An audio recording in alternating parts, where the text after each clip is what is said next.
Welcome to the podcast, Restore Yourself, Restore Your Marriage, where it's all about discovering the thoughts that get you in the mood, the thoughts that get you out of the mood, and how creating a deeper connection with yourself creates a deeper connection with your spouse. I'm your coach, Shelly Anderson, coaching you through life, love, and intimacy. This is episode number 213, 3 common questions that couples ask me. Okay, everyone, welcome to today's podcast, where we're going to look at things just a little bit differently. And I wanted to bring up 3 questions that end up in my sessions with couples, right? Sometimes this isn't like the most common question that they start with, but these are some of the questions that come up during the process of us working through things, challenging things, looking at things with a little more detail and with more awareness. And sometimes they're a little bit unexpected, and we realize, hey, these questions are actually really good. So I thought it would be awesome to just take a closer look at them and review what some possible ideas and options and solutions could be to these 3 common questions. Okay.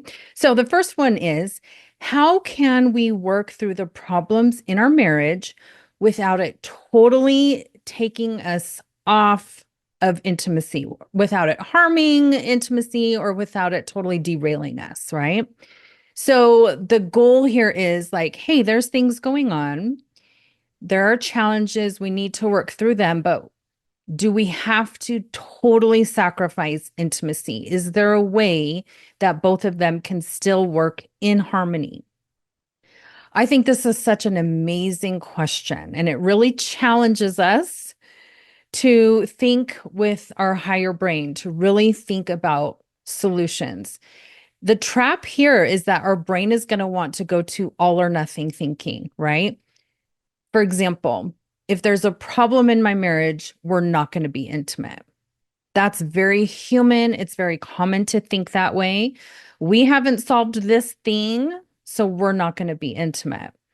And what I like to offer is say, well, there's other ways to approach the challenges that we face in our marriage so that it doesn't totally derail intimacy, right? We can keep intimacy alive and say, we are working through things, right? There are things we can do during the process that will actually help us, and we can still maintain multiple levels and layers of intimacy. So, how can we work through our problems in our marriage without it totally derailing or harming intimacy? Here is the quick answer. 1, focus on only one thing at a time. 2, try the 8 solution experiment. And 3, avoid the 2 C's. Now, what do I mean by those things? A lot of times when we start discussing a challenge or an issue in the relationship, we go in hyper-focused on that thing, but then we start bringing in all the others, right? Even if we're really trying to stay focused on this one thing, we end up bringing up something that happened last week or 2 months ago or 4 years ago. And then we start trying to solve those things at the same time. And so I really love to say, hey, decide together which thing you're going to try to find a solution for. Have that discussion and say, let's work on one. But it is so common to just try to jump and solve all of them at the same time. But don't fall for that trap. Don't fall into it. Both of you will get super, super frustrated. So decide together, like, okay, each of you say, like, these are the top 3 things that I think we're really struggling with. And find one that both of you can agree to work on. Pick one. Now, it could be the one that is the biggest problem where you're like, hey, if we worked on this, this would solve so many things. Or maybe you're like, hey, if we just solve a small problem that's easy to solve, we're going to feel that relief super quick, and then we can move on to the next. There's no right or wrong. It's just a matter of deciding on one problem. And now, as you do that, I want you to keep in mind to focus on the progress that each of you will make individually, that each of you will make towards the solution, and that you will make as a couple, right? Your contribution individually to the marriage, to the problem solving process. So I want you to really focus on the process and the progress while you guys are going through this experience together. Sometimes we want to just jump so fast to the solution that we forget that there is so much value, so much knowledge and insight that will come to you on the journey of solving problems. So I want you to really increase your awareness, heighten your awareness about the entire experience, about the journey and the process. Some thoughts that might help you with that, some new thoughts could be, you know what? We're working on things. We're working. We're working on this one thing at this time in our lives. We're working on it, right? I love this concept because it doesn't feel desperate, like we need a solution now. It gives a lot of space. It gives a lot of compassion, a lot of flexibility to say there's room here for the process. And we're working on it. We're doing something about it. We're doing something positive. We're taking a step in the right direction. Our brain is really going to appreciate this type of thought of, hey, we're working on this. And another thought that could really help is, you know what? We'll discover a solution soon.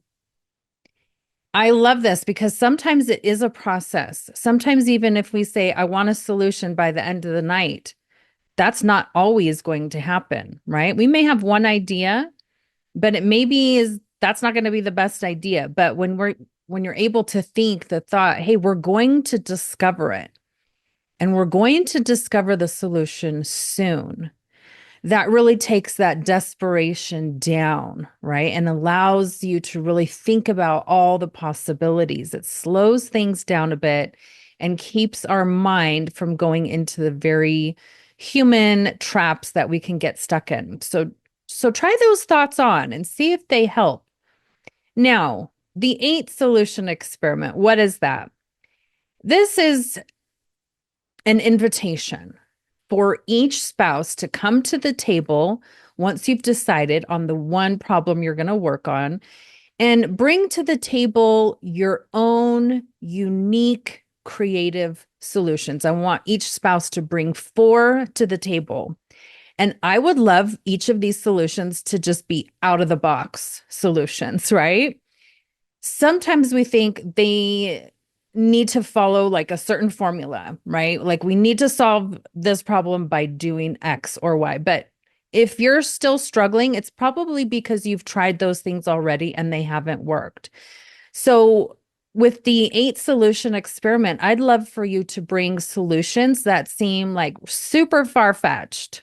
Like this solution sounds nuts. This solution sounds crazy. Those are the ones I want you to bring to the table because believe it or not, sometimes our most wild solutions, our most out of the box solutions are the ones that really can work because this is our own brain. We're challenging our own brain to think a little bit differently. And you'll be surprised at what happens when a husband brings his unique solutions and a wife brings her unique solutions. And then after each spouse does that, you're going to experiment with each of them. You're actually going to try them out. You're going to experiment. So just come up with the schedule, right? Week 1, let's say we're going to start with the hubby's first solution and decide on a time frame depending on what the problem is that you're trying to solve for. It may be that you just need a couple hours to try it out. It may be that you need a couple days. It may be that you need like an entire week or an entire month to try the first solution, but come up with the time frame, test it out. Each spouse is testing this one solution out Learn from it. What insight do you gain? Observe, right? Allow your self-awareness to really be expanded and increased. Take notes. Then move on to the next solution, right? We want to try them all on. And after you're able to try 8 different solutions on, reconnect and say, what worked? Usually, what I love to offer is that there is often a hybrid solution that has yet to be discovered. Hybrid, right? Like one piece of wife's solution C might work really well with one piece of husband's solution D. And now we're going to try putting these two together and see how that works, because now each spouse is invested in the solution, right? They're each contributing. And it might take a little reworking as you try that hybrid solution, but man, this is a fun way to approach problem solving. I also really like this because it puts each spouse on common ground and on equal playing ground, right? It kind of eliminates the power struggle here of like, oh, we're always going with the husband's solutions, or the wife always saying like this is just the right way to do it, right? It kind of eliminates that and say we're going to both contribute and hopefully find a solution where both parties are included in the solution. So I really, really love this. Now, the last part is to agree to avoid the 2 C's, which are criticism and condescending comments.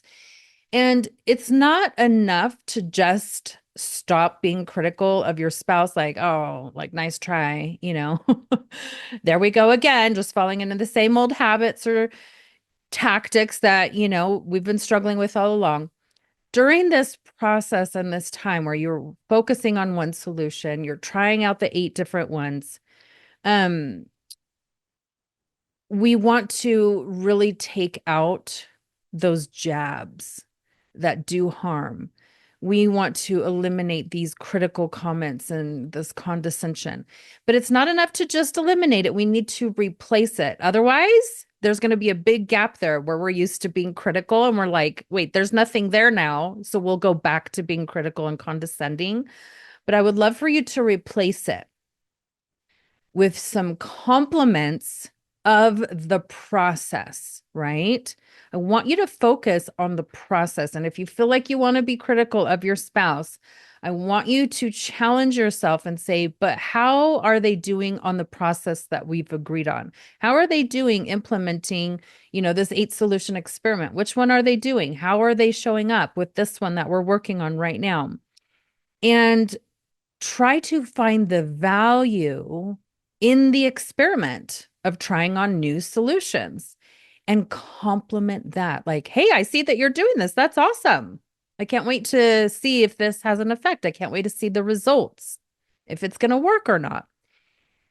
As you are able to replace compliments for the process, that is going to really open things up. And instead of holding each spouse back with the criticisms, that is very human and natural to do, it allows us to move forward, and it encourages and motivates more effort into the solution making process. Okay. All right. Next question. How can we maintain or increase trust and security when we are facing hard times as a couple? So here are 3 ideas that could really help. Increase transparency, use I statements, and take 100% ownership of your own stuff. Now, what does all of that mean? Let me explain. Increase transparency. This is so important when it comes to trust. So we want to make sure that we are really aware of what we are doing ourselves. Are we breaking down emotionally? Are we shutting down? Are we kind of collapsing or withering inward, right? And avoiding the conversations? Are we stonewalling? Are we putting up more walls between ourselves and our spouse? We want to make sure we're not shutting down, but that we are actually expressing our process. I love this phrase, express your process, right? Be transparent about it. Say, oh my gosh, I have so many thoughts racing through my mind right now. I feel like I want to shut down. That is transparency. Or I'm feeling really stressed right now because I keep thinking about this and I can't seem to move past it, but I want to, right? That is transparency. You're expressing the process that you're going through. One thought that might be helpful also when it comes to increasing your own transparency and the way you're communicating about it is to say to yourself, like, this particular thing is going to need my attention, right? It doesn't mean you have to solve it right now. It gives you that space, that compassion, that self-love to say, I need some self-care, maybe some downtime to get my thoughts in order. I need to decompress. This is going to need my attention. And another way to be transparent is to verbally say to your spouse, I will keep you in the loop, right? So if you think about maybe a scenario that you're struggling with your spouse, maybe he brings something up, like, have you come up with any solutions for this? Or have you thought about this? Or what about this? You could just say, like, this, I am working on this. It is requiring more of my attention than I expected, but I promise I will keep you in the loop. I will keep you in the loop. I love this. It's so reassuring to say, I'm working on it. I see you. You also want to know how it's going, so I will keep you in the loop. That's a beautiful thing. It's a beautiful way to stay connected, to keep the trust high while you're going through difficult times and trying to work through them. The second thing, to use I statements. Let's be real. When things get heated and we want to discuss and argue and fight, it's very natural to start saying, you do this, you don't do that, you're always like this, you're never like that. We start using you statements, and usually some critical things come after. So I would love to challenge you to really use I statements. And of course, because we're talking about challenges in our marriage and struggles, these are not the bragging I statements. Look at me, I'm going to talk about how good I am. That's not what we're talking about. We're talking about owning things. I think these things. I'm having these types of thoughts right now. I feel this. I'm struggling with this. I feel stressed. I feel frustrated. If you don't know how to use an I statement, I'm going to give you some very easy examples. Start your sentence with I think, and then relate a thought that you're having. Another I statement would be I feel, and then express an emotion, a feeling that you're having. And an emotion and a feeling is just like one word. It's not a sentence, right? Because that's a thought. I think this. I feel is like, I feel sad. I feel frustrated. I feel overwhelmed. I feel annoyed. I feel used. Okay. So whenever you're going to say, I feel, think about one word there. Those are some examples of I statements. When you speak using I statements, you are able to give a wonderful gift to yourself and your spouse by putting defenses down, right? Because when we start saying, you do this and you're like this, we're not listening anymore. The other spouse is just formulating their own argument. So if we want real communication to take place and effective communication, use I statements. Each spouse. It's awesome. And the last one, Take 100% ownership of your own stuff and how you are going to work through your own stuff, right? Even in the process of, like, let's say, trying to solve bigger issues in the marriage, you can still take ownership of your component of it, your part. Every spouse has a part to play, right? And being an adult means showing up, admitting that, accepting it, and saying, this is what I'm doing to work on it. Some examples of that could be, I'm going to take a 10-minute break. I'm going to take a bath. I'm going to decompress for a few minutes. I'm going to take a quick drive. I'm going to do some thought work. Oh, yeah, that's a good one. I highly recommend this. This is all about coaching, right? The thoughts in our minds. I'm going to challenge them. I'm going to look at them, observe them, switch them out, try new thoughts on. I'm going to do thought work, or I'm in the process of doing thought work, or I'm going to work on thought work later on tonight.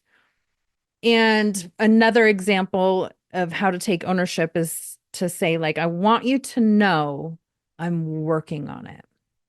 I'm in the process of working on it. Oh, this is awesome. This can really increase trust because you're reminding your spouse, I'm aware that there's a challenge here. It's on my mind and I'm in the process of working on it. I'm reassuring you that it's still there. It's still a priority. Man, this is a great, great way to keep that trust and security high while still working through hard themes. Okay.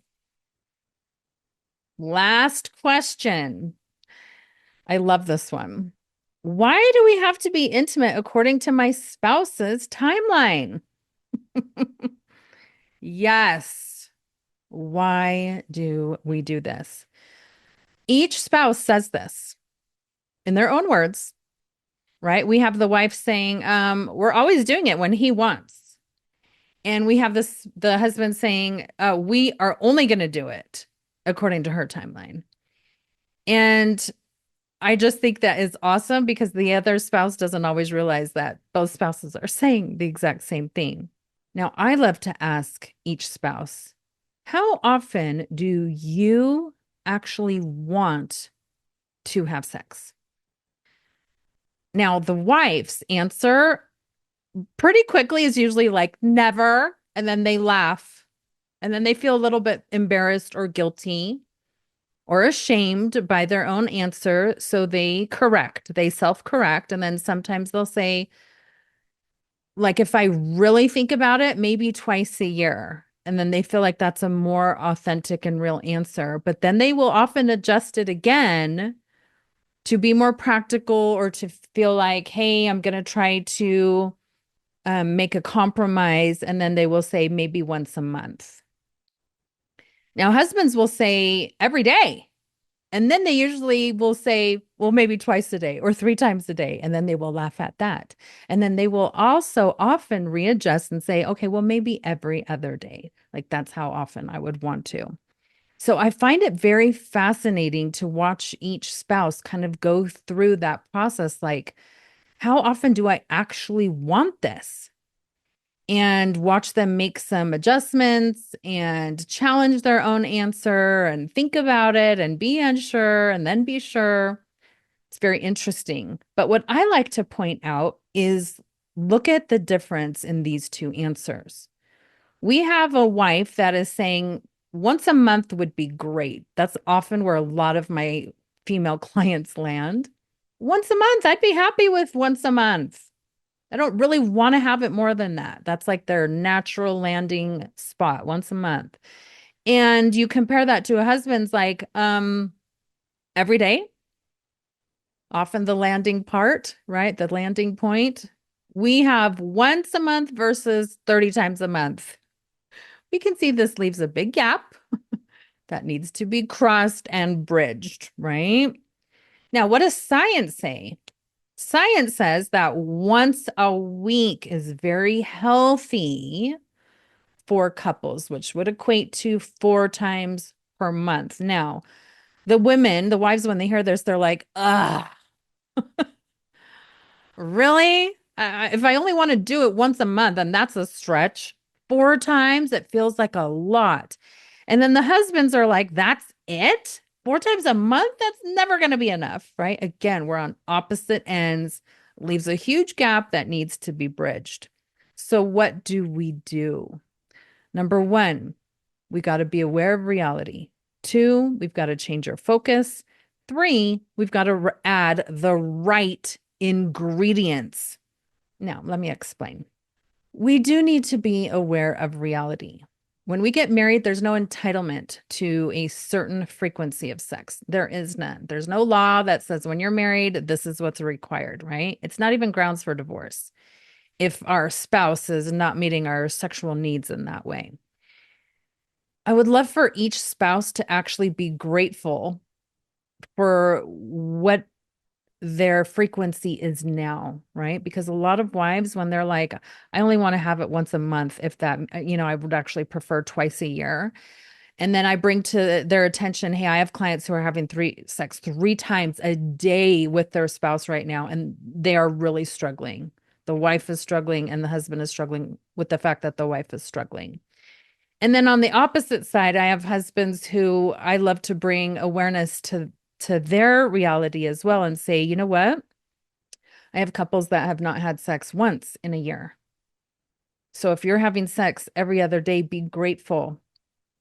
Be grateful for that, because there really are couples who have not had sex in over a year, and sometimes multiple years. So I love to bring the awareness of the reality back, because sometimes we just get in our own heads and we think, oh, no other couple is facing this. Oh, yeah, they are, and probably worse than your situation. So to be able to bring that awareness of the reality and to instill gratitude that, hey, it could be worse. We can still work on things and improve things, but just know it could be worse. That's a good step. Changing focus. We don't only want to be frequency based with our focus when it comes to intimacy. We want to shift over to ingredient based intimacy. What? I have a course on that. We need the right ingredients in order to change frequency. But no one ever talks about this. No one ever talks about how important the right ingredients are for the women and their experience and their arousal and their desire for more. Husbands, you don't need to wonder what those ingredients are. Just ask. But here's a great question. What ingredients in our intimacy have you been missing? Husband, ask your wife this. She will love this question and she will appreciate it. And she will probably think, yes, he's starting to get me. There have been some missing ingredients. So if you don't know where to start, ask that question. And whatever her answer is, I'd pay very close attention to that.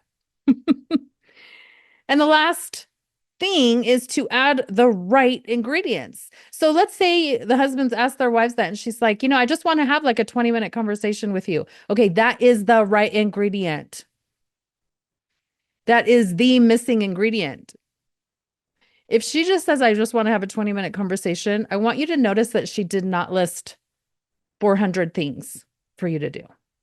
She gave you one missing ingredient. It's have a conversation, right? Probably without your phone in your face. But this is a huge thing.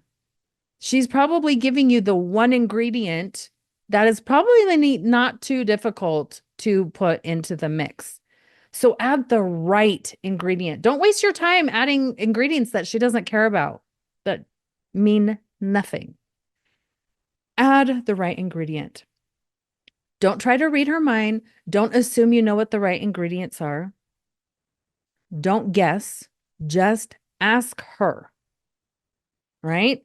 If a 20-minute conversation gets her in the mood more often, that's an easy solution. It's easy. It's not that complicated, okay? So again, this may be the only thing you need to change or add into the mix. That is a lot easier than a lot of people may think it is, okay? And finally, just a little side note on that one, you could ask this question every day and make it very relevant to that day. What ingredient do you need today? Because guess what? That could change from day to day, and it usually does. So ask that question, hubbies. Ask your wife that question every day. If you want things to increase, you want frequency to increase, ask this question. What ingredient do you need today? Right? To help us feel more connected. Your effort, the husband's effort, is a wife's turn on, especially when it comes to things like this, right? What are your missing ingredients? Flex your flexibility. Show her you're able to answer when she gives you a different response every day. Today, I need a conversation. Tomorrow, I need a bubble bath. Easy solutions, just missing ingredients.